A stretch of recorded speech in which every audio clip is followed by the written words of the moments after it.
So this time I'm going to be talking about structured prediction, and there was a fair amount of this in the reading. I feel like there were some parts of the reading went into a lot of detail, and some parts that weren't explained in as much detail. So I'll try to kind of back that up, and also talk about some intuitions and some simpler explanation and stuff like that. So. Along with some code examples that we have. So, like prediction problems that we had before, one example is text classification, which people are already doing for your homework, and but there's actually lots of other different types of classification. So one type is two-class or binary classification. Another type is multi-class classification, like the topic classification you're doing in the homework part. But a very large number of other things fall under the regime of structured prediction. And specifically, part of speech tagging or machine translation are types of structured prediction problems. And the reason why they're called structured prediction problems is because the classes are too numerous to enumerate. So we need some sort of method to exploit the problem in structure to learn efficiently. So an example of this is that the structure of the following two outputs are very similar, like PRP, sorry, not preposition, a pronoun, personal pronoun, verb, determiner noun, and personal pronoun, verb, verb, noun are similar because you notice they have only one element different. So let's say we had a part of speech vocabulary of size V. How many part of speech tags sequences can we find for a particular sentence, where the length of the sentence is length n? Sorry, everybody answer at the same time. One more time. V to the power of n. Yeah. So that's the number. And for machine translation, how many outputs do we have? How many potential outputs?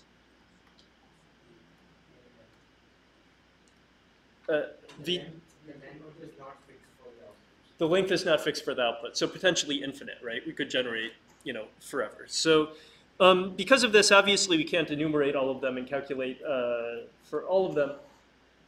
There's many varieties of structured prediction problems. So actually, anything with an RNN-based decoder, like a sequence-to-sequence model, is a structured prediction problem. If you have a convolutional or self-attentional decoder, that would also be a structured prediction problem.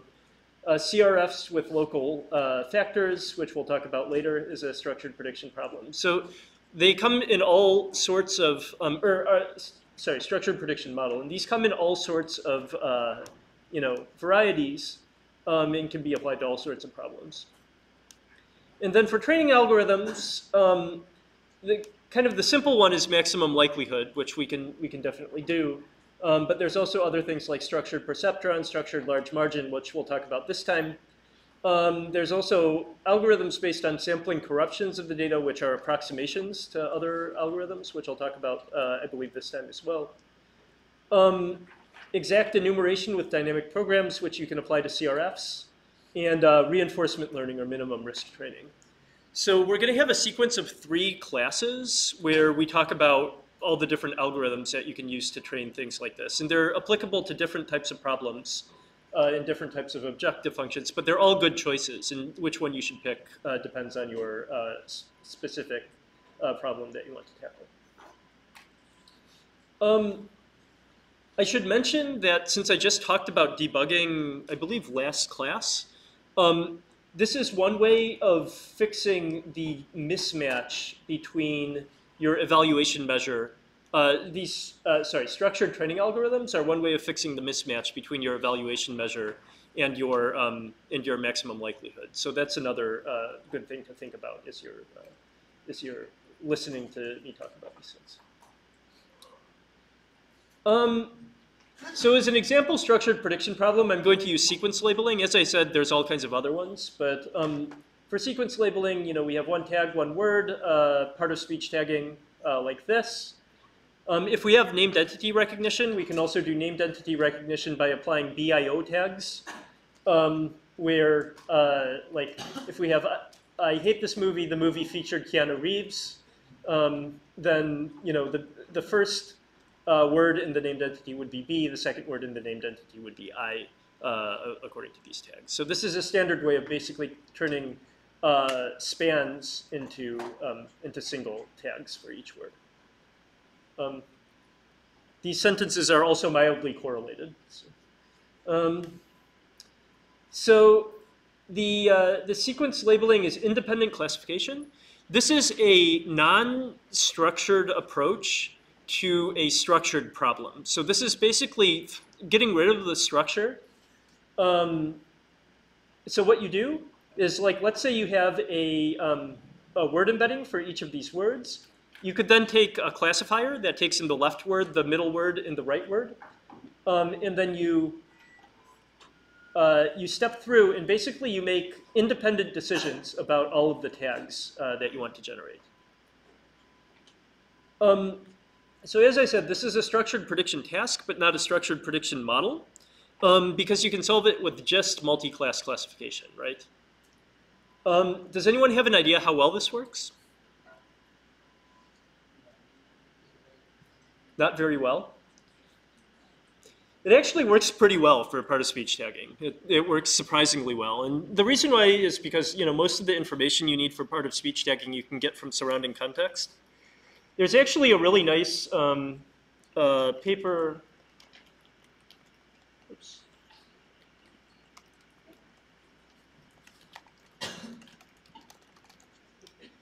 That happened before neural networks by Percy Liang, Hal Domey, and Dan Klein, where basically they took a CRF, which is this big structured prediction model, and they took the predictions of the CRF model and used them to train just a kind of like local model that did no structured prediction whatsoever, and showed that the local model, if you gave it lots of training data, could come very close to the structured model. This is actually model distillation before like the term model distillation was invented by Jeff Hinton. But it's, you can call your next model distillation model a structure compilation model and see if anybody understands what you're talking about. But anyway, so these sequence classifiers with unstructured models are still a pretty reasonable choice, but they definitely can't take into account some things that you would like to take into account, which I'll talk about later. So let's say we take a BioSTM and we run it over the model, and we extract the input, we extract features, and we use these to run a classifier over each of the words. Is this a structured prediction model or not?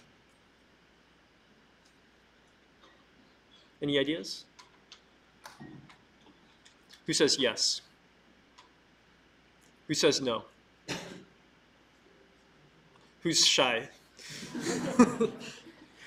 So I saw some yeses, I saw some nos. I could see why you might say yes. And the reason why you might say yes is because, look, you have this big LSTM. It looks like it's taking into account the structure of the sentence. But by definition, the structured prediction model is essentially something that takes advantage of the structure of the output and considers the correlation between like personal pronoun and verb, verb and determiner, determiner and noun. So this is still not a quote-unquote structured prediction model. This is still making independent classification over all of the decisions that you need to make in the sentence. So, because outputs are independent. You okay? So why is modeling the interactions in the output important? Even from a tagging perspective, this is important. So, for example, let's say we have time flies like an arrow, and you wanted to predict the part of speech sequence for this. We have noun, verb, in determiner noun. Does anyone know what the interpretation of this is? Is this the normal one or the non-normal one? Any linguists in the room?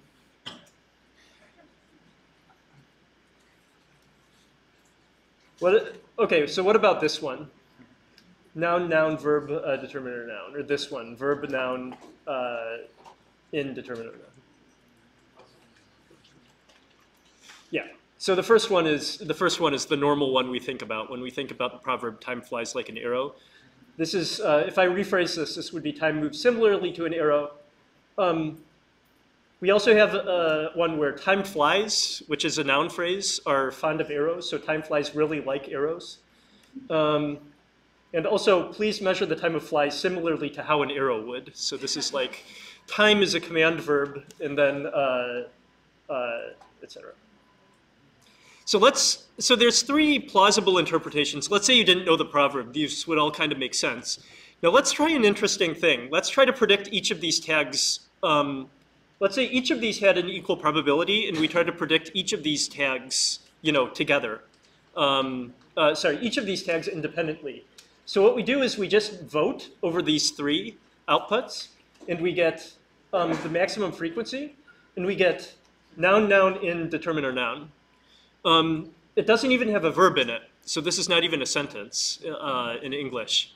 But if you take the vote over all of these interpretations, this is the one that you get the best. So basically, what this shows you is it is rather important to consider, the consistency between the outputs, especially if you have multiple possibilities. So yeah, time flies that are similar to an arrow is the interpretation of this. So this problem's even more stark in things such as machine translation, because in machine translation, you're not just picking tags for single words. You also have to, pick individual, which output you put in which position in the word. So if you have two options, the dog and dogs, like the dog eats meat and dogs eat meat, you might end up something with dogs eat meat or something, which would be pretty crazy. And there actually are some papers on quote unquote non-autoregressive machine translation that try to do this kind of crazy thing.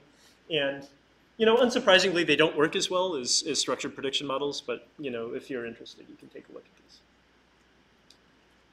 Okay, so a tagger considering output structure. So what's a structured prediction model we've already covered in the class that you might be able to use in order to improve this tagger? Any ideas? There's a hint in the Goldberg book where they, in the third section of the chapter that you guys just read, I think.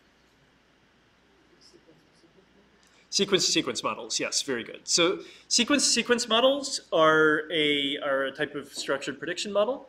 So let's say we wanted to turn this tagger into a structured prediction model. Which order would we predict these things in?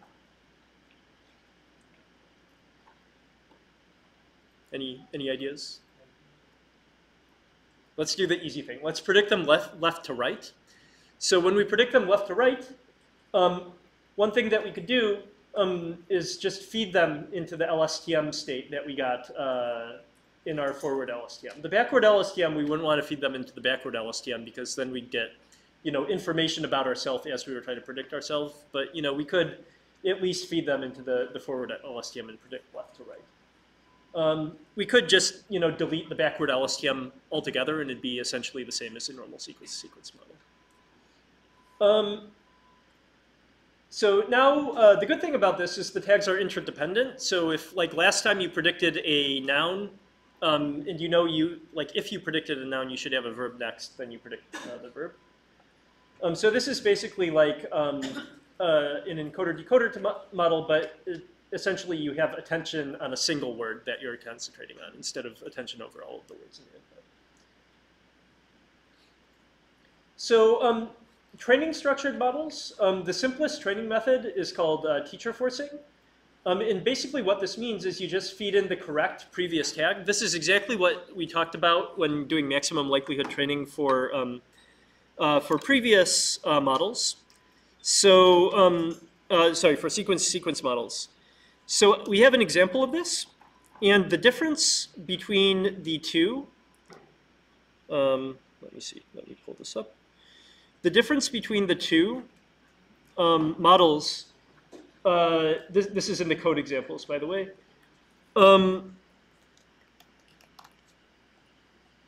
is essentially we have a tag embedding to feed the tag back into the model. And if we're using teacher forcing in some way, we expand the size of our forward LSTM in order to accommodate the fact that we're also feeding in the tags. And then when we go to the actual thing, we calculate the scores using the previous tags. Oops.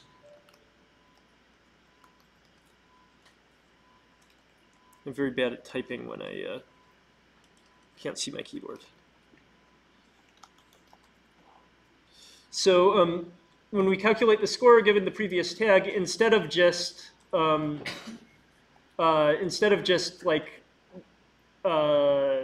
feeding in the words themselves, you also feed in the tags. So that is what we are doing.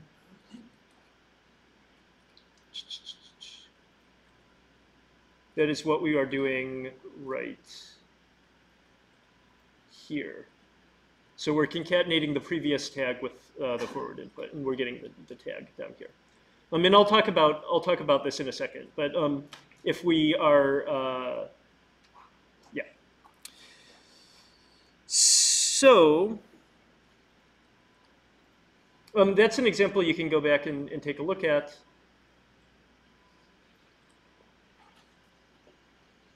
But the problem with this method is it causes, there's a couple problems with this method. One problem is exposure bias. And exposure bias is simply a kind of cool way of saying error propagation also. So basically, let's say we have a classifier where we step through and then it hates, we suddenly make a mistake.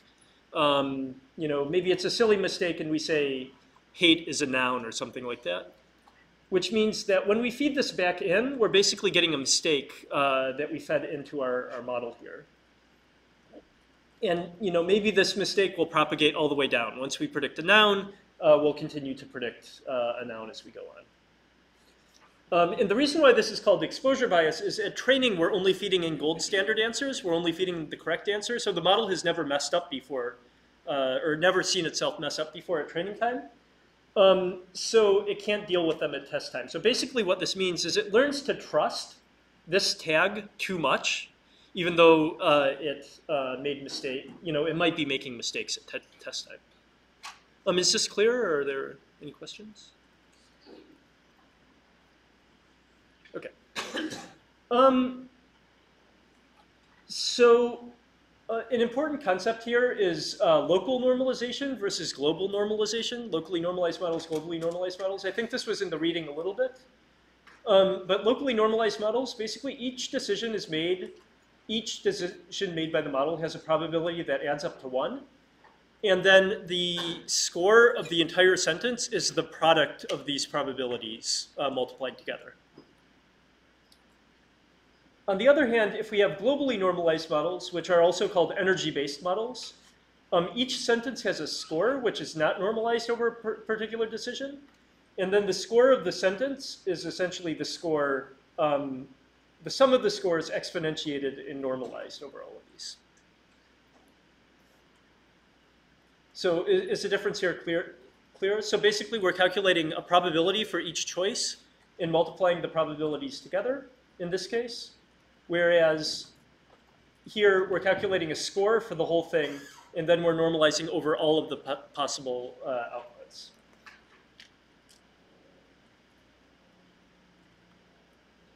So another reason, another thing that you should know about is locally normalized models suffer particularly badly from another sort of bias called label bias. And basically the idea behind label bias is it makes it very hard from a modeling perspective to essentially regret decisions that you did sometime in the past. So what I mean by this is, like, let's say we had some sort of model. This is not how we normally formulate our sequence-to-sequence models, but let's say we had a model that basically scored paths through a lattice or something like this. We have two paths through our lattice. One is RIB and one is ROB. And we need to make a decision between all outgoing edges. Let's say that's how we formulated our model.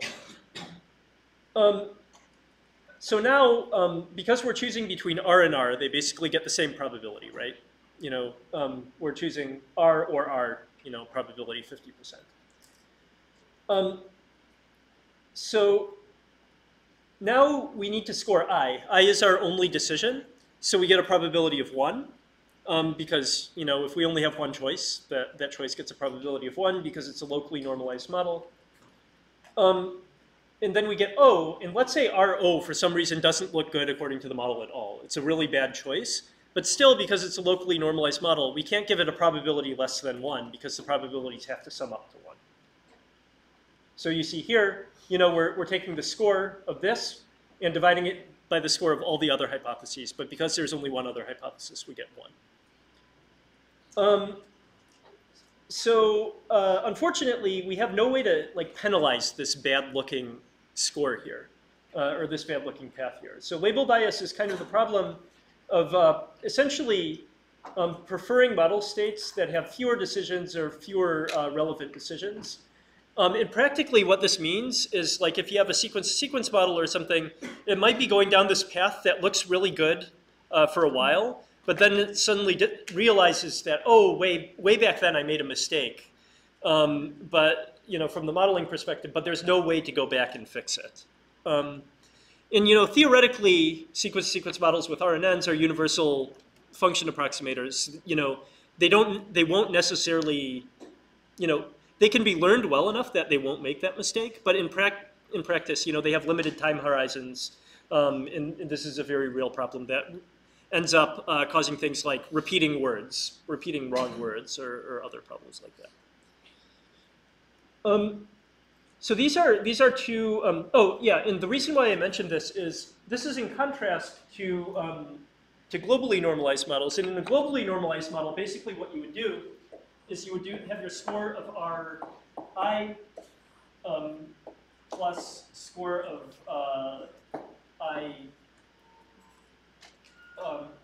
score of SR plus score of Ri plus score of IB and score of SR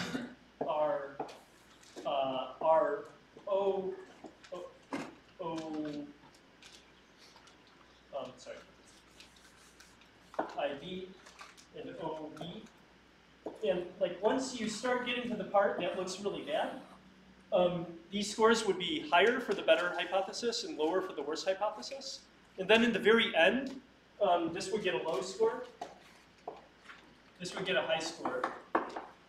And then when you do the global normalization, here you basically still can go back and regret your decision that you made, that you thought was a bad idea. And basically, this allows you to more, I guess, to more easily train models that have the capacity to do this. Are there any questions about this, or with my explanation in the reading, does it, I'm happy to elaborate if there's any questions or things.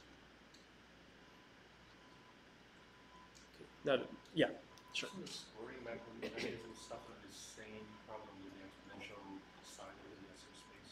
Yes. Okay. So the very big advantage of locally normalized models is exactly this. So if you're training a locally normalized model with maximum likelihood estimation, essentially what you're doing is you are you're reducing a whole bunch of, you're reducing an exponential number of decisions into a sequence of non-exponential decisions, right? So basically, the size of your softmax is V, and you need to make n decisions of size V. And if you're using something like teacher forcing, where you're basically feeding in the correct answer every time, it's very efficient. You know, you can implement a sequence-to-sequence model in n times V time in terms of the number of decisions instead of exponential time.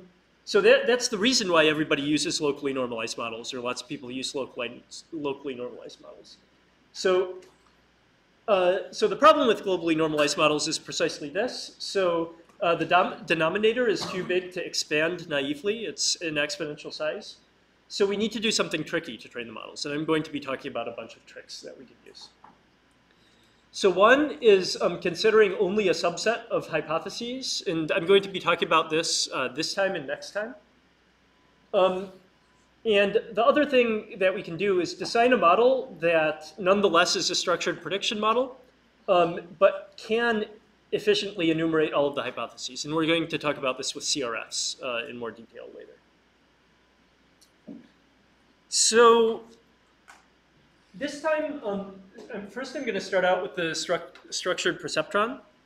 So the structured perceptron algorithm is an extremely simple way of training global models that are not probabilistic models. So notably, like basically all of the models that we've talked about up until this point have had some sort of probabilistic interpretation to them. This will not have a probabilistic interpretation. You won't be able to say, you know, I think this answer is right with a probability of n% or something. In reality, actually, even the probabilistic models we train aren't very good probability models most of the time. Do people know about the concept of like calibration of probabilistic models? Have you heard about this? I see some people shaking their heads, so this is a good thing. I don't know. Do they cover this in like language and statistics or some other machine learning or no? Oh wow, this is super important. Why am I teaching it in this class? Okay, well, so this is a really important idea, which also might be interesting to think about for classifiers or whatever else. But basically, the idea is for any output y, you can calculate a probability of the output that your model chose. So basically, y hat is the argmax. It's the maximum probability output that you have. And something you can do is you can take these probabilities and do something like bucket them. And you can bucket them into like something where the probability is between 0 and 10%. The probability is between 10 and 20%. All the way up to where the probability is 90 to 100%. And basically, a well-calibrated classifier, a classifier that gives you, that's well-calibrated, will basically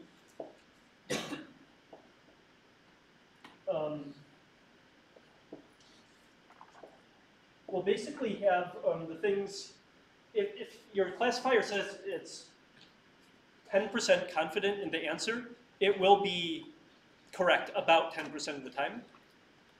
If it's 20%, it'll be correct about 20% of the time.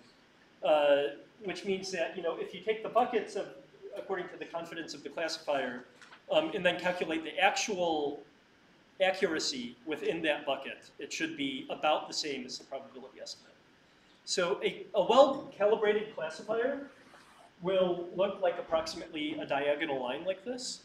A poorly calibrated classifier might be one that's really confident all the time. So it basically, it always says, oh yeah, I totally know the answer to this one. But in fact, it's wrong. So I'm sure you know some people like this.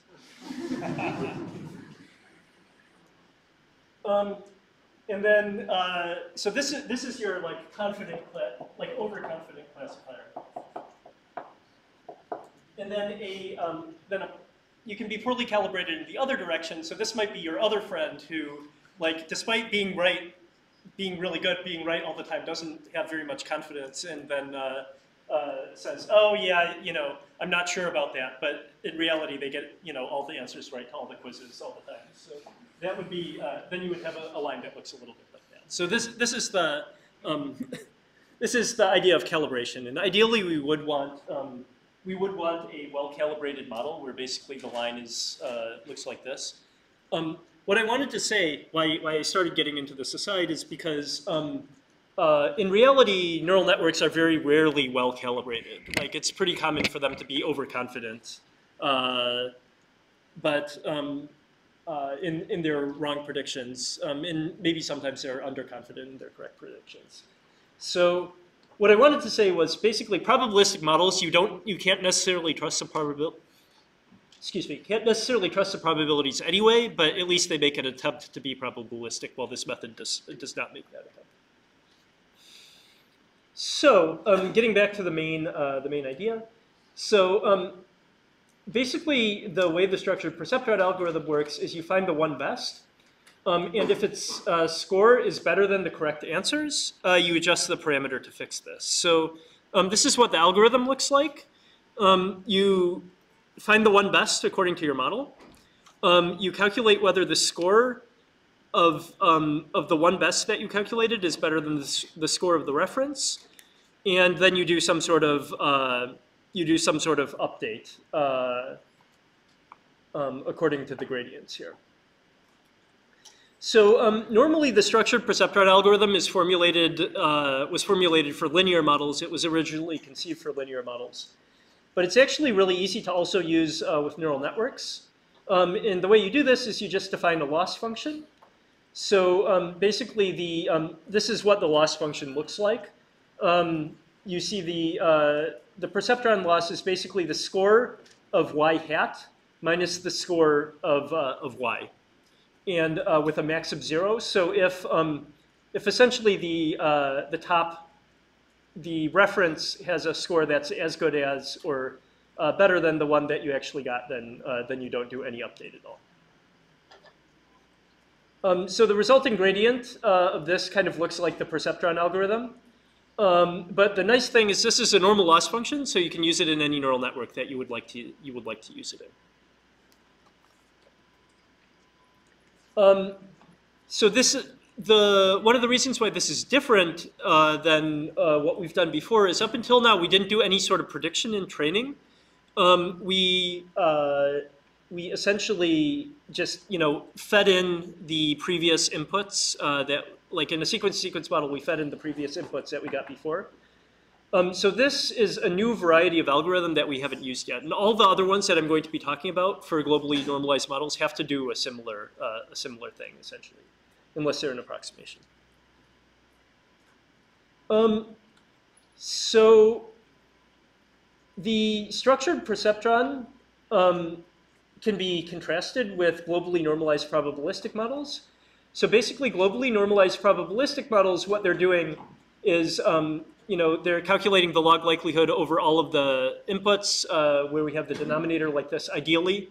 Of course, we can't actually calculate this denominator here, but this is what kind of you would think the general form would look like. What the structured perceptron looks like is something like this. It's essentially you find the one best, and then you penalize the one best if it gets a higher score than the correct answer. But you could also come up with kind of like a global structured perceptron algorithm that considers all of the hypotheses. And that would look something like this, where you would enumerate over all of the outputs and calculate the loss function with respect to all of them, and essentially and penalize anything that got a better score than the output. But so what you can see is essentially like this function and this function are attempting to do the same thing. They're attempting to punish all of the other ones than the reference if they get good scores. Whereas the structured perceptron is kind of an approximation to this. It's taking just the one best and penalizing that. But still, the one best is the one that you get if you actually run the decoding algorithm. So this kind of makes sense. Are there any questions about this, or? Yeah. So I'm not sure if I understand this properly, but why are we penalizing a more confident answer? What information does that give us? So why are we penalizing the most confident answer? What information does that give us? So that's a good question. So let's say I'll give kind of a hand wavy example, and there's a hand wavy explanation, and there's better, like more theoretical explanations in the actual paper that proposed the structured perceptron. But basically, if you think about what this is doing, and let's say you ran this over and over again on a structured prediction problem where your four choices were A, B, A, B, B, A, and B, B. So these are your four choices, right? So what you do is you run your model, and you get this. You find the highest scoring one. Maybe you use some sort of dynamic programming algorithm or left to right beam search or something to get the number one. And let's say AB or BB was the correct answer, and this has a score of 3. And BB is the one best answer, and AA is the reference answer. This gets a score of -1. So basically what you do is you find these two. You don't care about these ones because they weren't the one best or anything else. But you know 3 is better than the score for the other two, right? You know you got a better score for this one. So basically what you do is you penalize this and you increase the score of this. So maybe next time the score of this will be 1 and the score of this, or let's say we change it by 3. So next time the score of this will be 2. And then the score of this will be 0. So essentially what the gradient is doing is it's penalizing the best one, and it's kind of like improving the reference. So now you do this. So now you do decoding again. You run decoding again. And now next time you see that this one got a score of 3, and this one got a score of 2. So now this is your best one. So then you penalize that, and this goes down. This goes down to 3, you get 0, this one gets 5. And eventually you get to the point where you've converged to getting the best one. And you can actually prove that in the case where something is linearly separable and you're using a linear model, that this will eventually converge. If things are not linearly separable or you're not using a linear model, I don't know if people have actually proven it, but it's the same kind of idea of gradient descent towards the thing that you want. Yeah. This is kind of similar to AdaBoost, right? You downweight the wrong values and you upweight the right values in a sense. I mean, they are very different things, but it looks like it's the same idea. Yeah, this is an interesting comment that I've not heard before. So I'm struggling to answer in 10 seconds. But I think the big difference between this and AdaBoost is that AdaBoost is upweighting the importance of examples, where this is upweighting the score directly. So in AdaBoost, you improve the importance according to the learning algorithm of examples that it got wrong, where in this case it's actually improving or decreasing the score. Yeah. Wouldn't it be better to penalize even the other options along with the wrong one, so that you converge faster? So wouldn't it be a good idea to penalize the other options along with the one best one? And yes, that's definitely true. The problem is how many. So in this case, we had 4, right? But what if it was 400 million in our structured prediction problems? So I will talk about some other things that do this. Yeah. Oh, the structured perception loss always result in a better calibration? Oh, well, the structured perceptron loss result in better calibration. Actually, this isn't a probabilistic model, so you can't even really measure calibration of this model itself. So I guess no. Yeah. Any other questions? Okay. So structured training, one of the reasons why structured training is good is because it helps fix label bias, it helps fix exposure bias, gives you better overall results. But one problem is that neural network models have lots and lots of parameters and a big output space, and that means training is hard. And to give a concrete example of this, selecting just one negative example is inefficient, exactly, like we did it before. But teacher forcing efficiently updates all the parameters for all of the examples, but it suffers from exposure bias and label bias. So just to give an example of this, let's say in addition, we also had a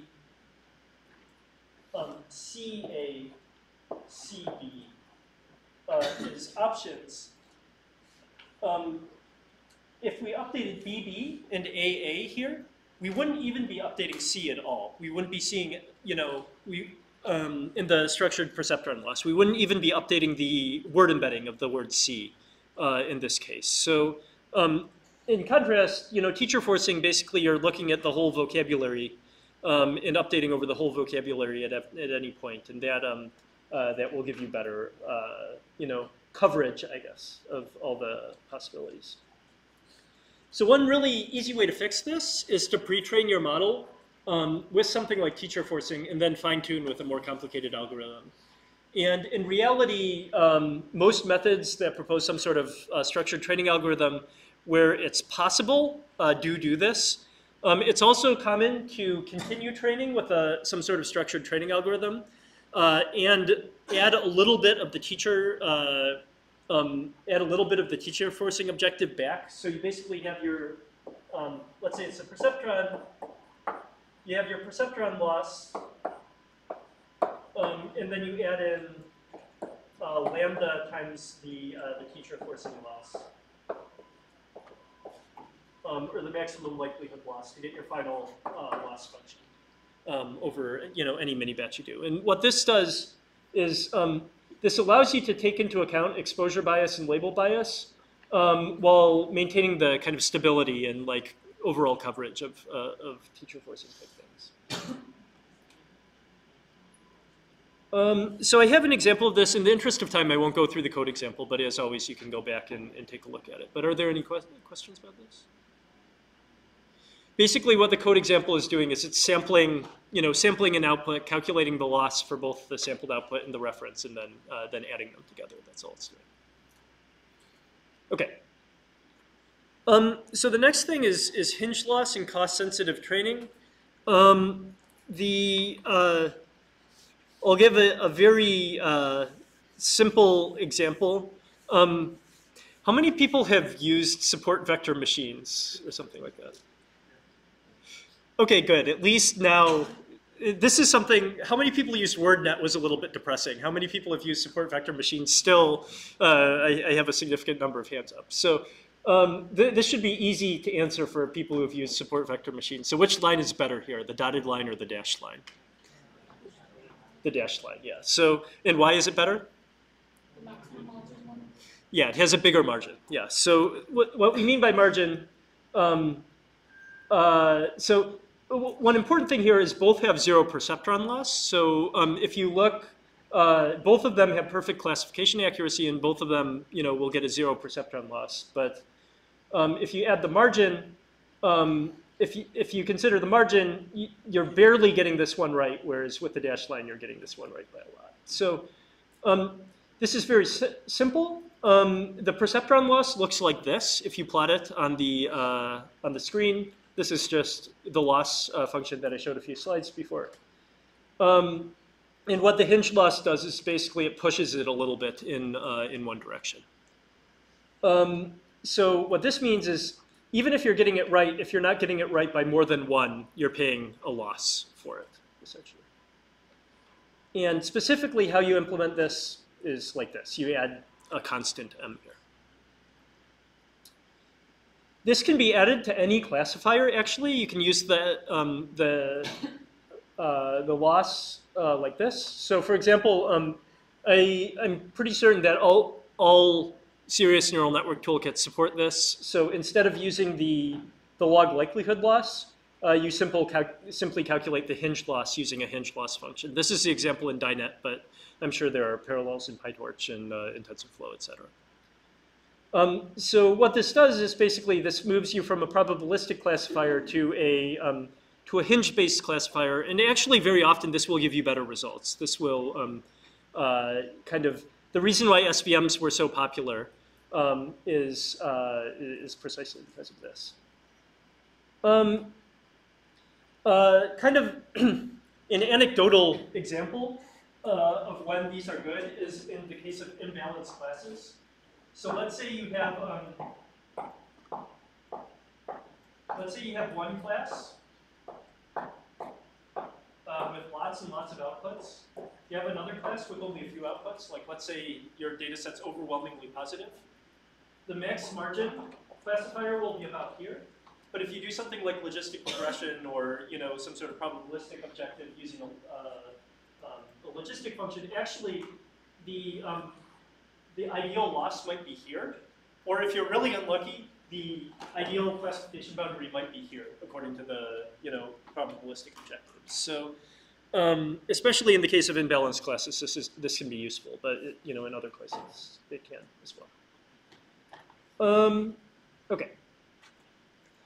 So there's an interesting concept of cost-augmented hinge losses. So cost-augmented hinge losses, sometimes some decisions are worse than others. So for example, in a downstream task, maybe mistaking a verb into a present participle verb isn't actually that much of a problem. You'll still get the sentence structure correct mostly. But mistaking a verb into a noun would be much worse. You might accidentally recognize something as an entity or mistranslate or something like that. So basically what we do is we define a cost for each incorrect decision and set the margin equal to this. So we have an idea of a cost function between y hat and y. We can define it as this.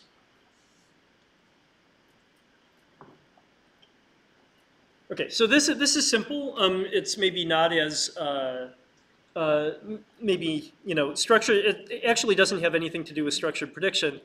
But interestingly, you can also do this over like sequences or sequences of decisions. So one obvious loss function for a sequence is the 0-1 loss, where it's 1 if the sentences differ and 0 otherwise. So this is basically if you made a mistake at all, you get a penalty. And this is actually what the perceptron loss is maximizing. But we can also come up with other losses, like the Hamming loss. So like let's say we have a part of speech sequence. The Hamming loss would be equal to the number of part of speech tags you get wrong. And that would look like this. So you sum over this. You can also come up with other losses, like the edit distance. So like if sequences were different lengths, you were doing speech recognition, you could come up with edit distance.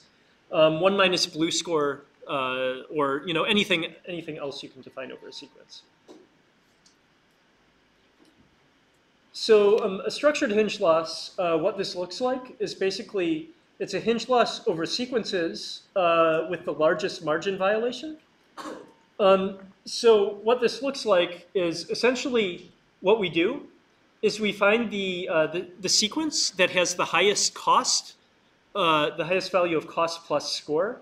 I'll get to it in a second after I finish this. Yeah. And then the loss is essentially the cost plus score minus this here. So there's a very strong parallel to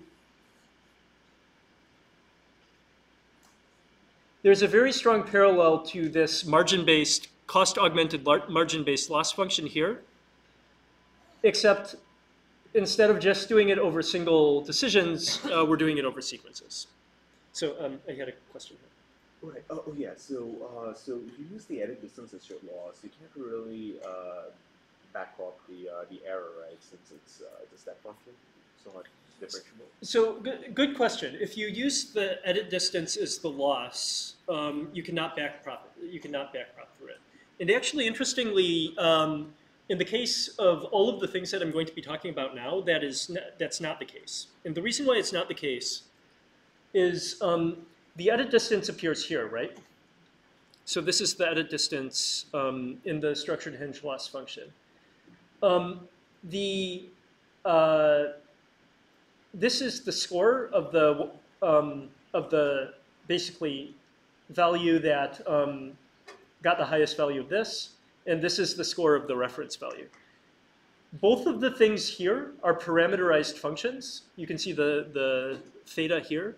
So when you backprop through this function, you will actually be backpropping into the parameters as they were calculated, as they were used to calculate the highest scoring one here and the reference one here. So this is a really, really important. This is a really, really important observation, and actually, I don't think I stressed it enough. You cannot make a discrete decision, like a sampling decision or a argmax decision, and backprop through that decision directly. And that is true for like all of our functions. And the reason why is because essentially the gradient of the argmax function or the gradient of a sampling function is 0 almost everywhere. So any function that's 0 almost everywhere, you won't be able to backprop through it. But these functions, what they're doing is they're doing a lot of sampling to get this y hat here, right? They're doing this argmax to get the y hat. But then this function itself is just the score. It's the same thing you would calculate when you're doing maximum likelihood. So you're not, so this itself, you can backprop all the way through. Yeah. And this is an important feature of all of these training methods. Any other questions? Yeah. Actually, going back to the slides on all the different losses, zero and having losses. Yeah, sure.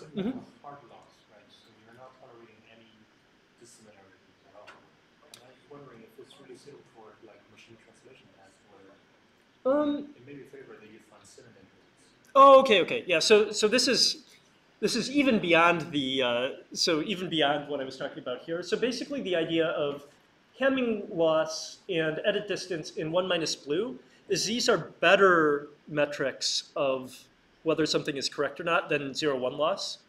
But the question was, yeah, but if you're considering Hamming loss or you're considering 1 minus blue, you still don't have an idea of synonyms. You still don't have an idea of like whether something is a synonym or not. Fortunately, there are metrics that do consider this. So like, for example, Meteor is a metric that was developed here at CMU. And the whole point of Meteor is essentially coming up with a metric that considers whether things are synonyms or paraphrases for each other or not.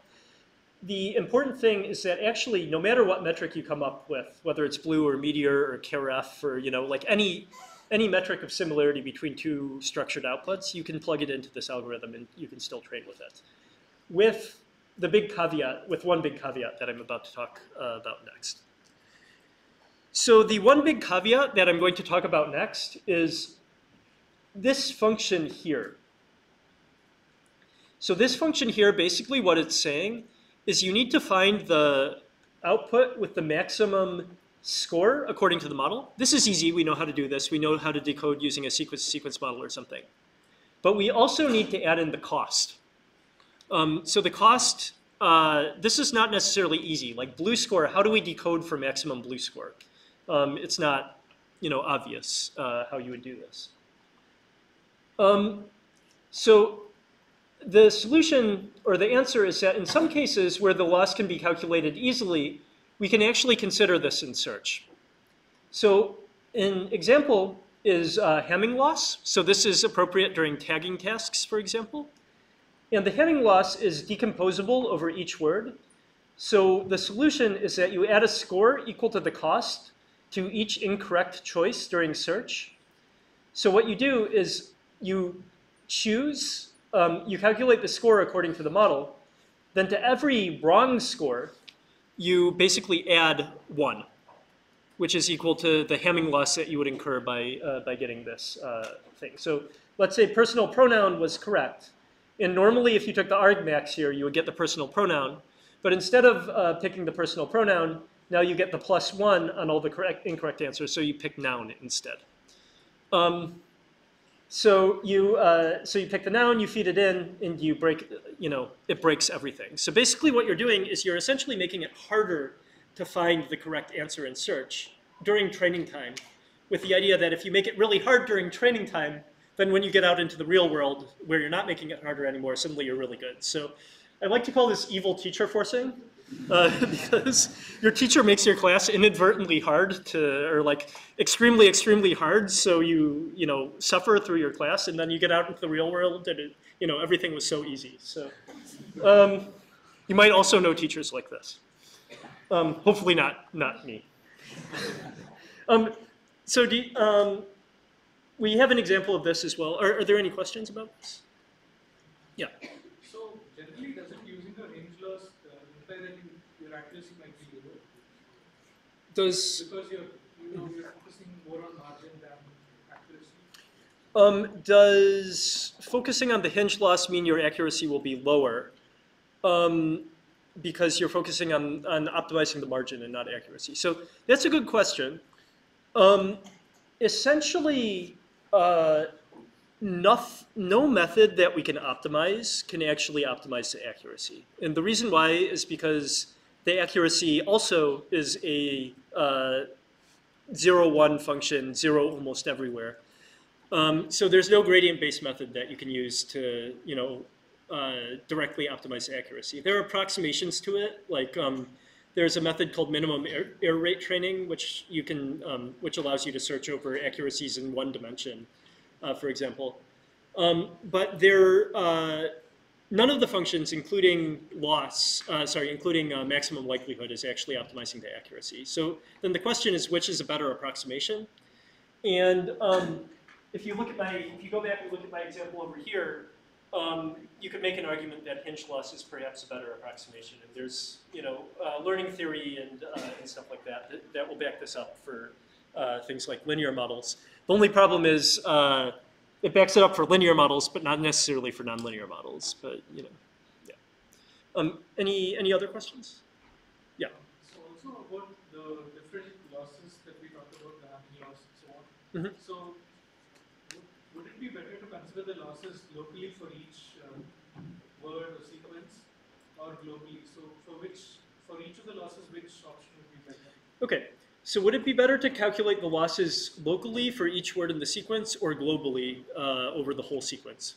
And the answer is it's better to consider them locally if you can. And the reason why is because essentially you can do really nice things like this, right? You can, during search, you can penalize each word that isn't appropriate. So if you can consider it locally, if you have a locally decomposable loss function, definitely you should do that, and you should use an algorithm that considers that. I'll also talk about this with respect to reinforcement learning. And in reinforcement learning, there's a big problem of credit assignment. In making local decisions where you get a reward at every decision is much easier. So we'll talk about that next time. The only problem is that actually most of these loss functions, we can't decompose them locally. We can't decompose blue locally.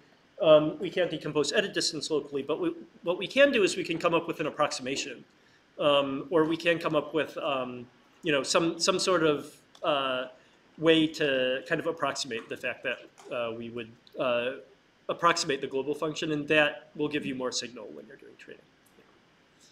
And any other questions? Okay.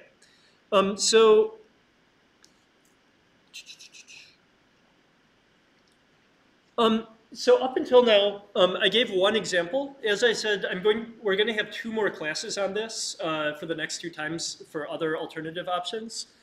But one thing I'd like to talk about, which is really nice because it's actually very effective and very simple to implement, is there are also simpler remedies to exposure bias. And before talking about these, I'd like to talk about the structured hinge loss. So it may work, but it considers fewer hypotheses, so it's unstable. It also requires decoding, so depending on your implementation, this can be slow. So like if you have an implementation where argmax is a slow operation in your toolkit, or like beam search is a slow operation in your toolkit, if you need to use beam search, then this can cause problems. So in general, we must resort to pre-training, and even then it's not as stable. So there are ways to get around this problem, still using kind of a maximum likelihood or teacher forcing type objective, but not having to resort to these sampling-based algorithms. So one example is a method of sampling mistakes in training. So there's a method called Dagger, which was actually invented here at CMU as well. It's also known as scheduled sampling in the neural network literature because that was the first to apply this method to scheduled sampling, to neural networks. And the way it works is randomly sampling wrong decisions and feeding them into the network. So the idea is simple. Basically what you do is you calculate the loss over the correct answer, but then you also sample an output and you feed the sampled output in. So every time, basically, regardless of the sampled output, next time you're trying to predict the correct answer.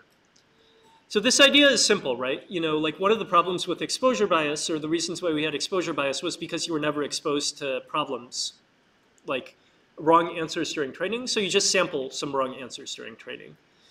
And the idea behind scheduled sampling is that you start with no mistakes. You just use this teacher forcing objective. Then gradually you increase the probability of sampling from the model after the model has been trained. So how do you choose the next tag? You can either use the gold standard, or you can create something called a dynamic oracle that basically tells you which tag you should be picking next to kind of get back on track to getting the correct answer. There is a big problem with this, though. And the big problem with this is, like, for example, for something like machine translation, let's say we had two options. One was the dogs eat meat. This is an example I gave before. Or dogs eat meat. So let's say the reference was the dogs eat meat. The dog eats meat, but you sampled dogs. What would happen would be you would input dogs, and then for the next word you would be asked to predict a dog. So basically your gold standard reference would be like dogs dog eat meat, which isn't a very good sentence, right? It's kind of strange.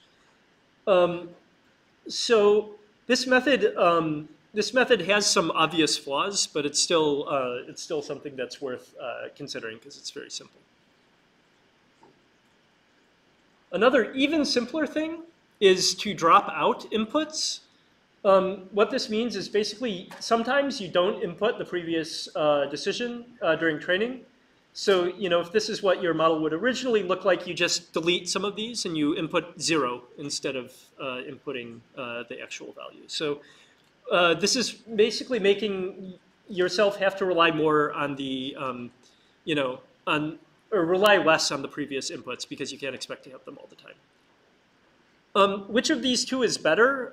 We've done some experiments that seem to show, in the context of machine translation, things like this are a little bit better, seem to work a little bit better than just dropping out inputs. I suspect the reason why is because the model can more easily learn to ignore dropped out inputs than recover from bad inputs, which is what it actually has to do at test time. But I don't know if this has been really, really extensively studied, the difference between these two. And finally, there's a very interesting approach based on corrupting training data. And it's called reward augmented maximum likelihood. Basically, the idea is we take our training sentences. This especially has been used in sequence-to-sequence models.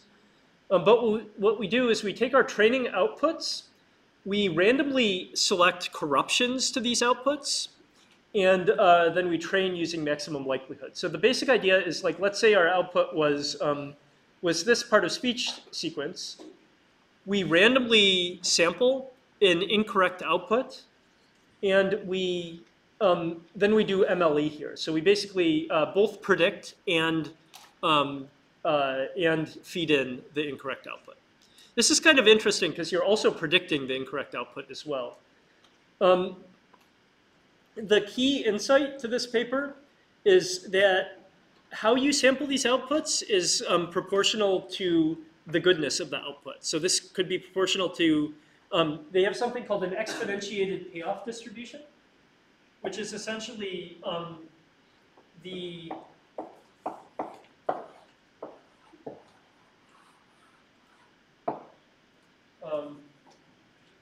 e to the negative cost divided by c. So what this means is basically if the cost is very low, you'll be more likely to sample it. If the cost is very high, you'll be less likely to sample it. And they show if you sample according to this thing, you can get some nice similarities between this and something that maximizes the expected reward, like what we're going to be talking about next time. So this is an interesting paper. I encourage you to read it if you're doing this sort of thing. How do you calculate the cost only on the case exam? Like previously, where Oh, okay, sorry, that's a good question. So the cost is between the original output and the corrupted output. So if you wanted to implement this efficiently for Hamming loss, one thing you can do is first go through like a polynomial combination function to calculate all the possible corruptions of size like n. Sample the number of corruptions that you're going to make, and then go in and actually make those corruptions. So like there are ways to essentially calculate this exactly in the case of Hamming loss. For blue, you can't, but you can do something called importance sampling to kind of adjust for things. and when you propagate the loss for the wrong example, Mm-hmm. you still say that VVP should have been the right group. Yep, you just do You're MLE. just emulating the test conditions where it might see a wrong. Yep. So this is one nice thing about this is completely a pre-processing step. Actually, you can just apply this to all of your mini batches before you feed them into your neural network, and other than that, it's exactly like maximum likelihood. Just to be sure, so the probability, so is it a little bit like adversarial setting where you try to sample something which could be confused with the true answer? Oh, so this is a good question. Is this like an adversarial setting where you sample something that could be confused with the answer? And the answer is actually no, you do not do that. The only criterion for sampling is the similarity between these according to the loss function. Arguably, this is not, you could say this is not a good idea because you're not actually sampling mistakes the model is likely to make. But the advantage of doing it this way is, number one, it's super fast, it's super easy. You don't need to run your model to do the sampling. Number two, you actually can show, the proof isn't super tight, but you can kind of show there's a correlation between this and something that you actually should be doing, which is like minimizing the expected risk of the model. So I think this is, yeah, this is a nice method. Okay, and that is all I have for this time. We have 1 minute for one more question. Any questions? Yes. I see the last slide, it feels like there's no quite difference between the schedule sampling because you also feed the round labels during the training. So the only difference to me is you also calculate the gradients with regard to these round labels. So I was wondering why this would help, like compared to the schedule sampling. So why would this help compared to scheduled sampling? That's a good question. I think the reason why this might help compared to scheduled sampling is because it's essentially, well, I think there's two reasons. Number one, it's coherent between the outputs and the inputs. Number two, I think a big part of it is due to the formulation of the exponentiated payoff distribution, where essentially you're sampling the correct answer most of the time. Because of this, scheduled sampling, I guess, is sampling mistakes that you get from the model, whereas this is not necessarily sampling mistakes that you get from the model, and it's more tightly connected to whether you get a high score for actually generating this output. I mean, it would be actually interesting to compare the two in some way and find the theoretical, where is the theoretical boundary that makes this method work particularly well? But yeah. I think a big advantage of this also is that you don't even have to do sampling according to the models. So that's another thing. Okay, so that is all I have for today. So thank you very much.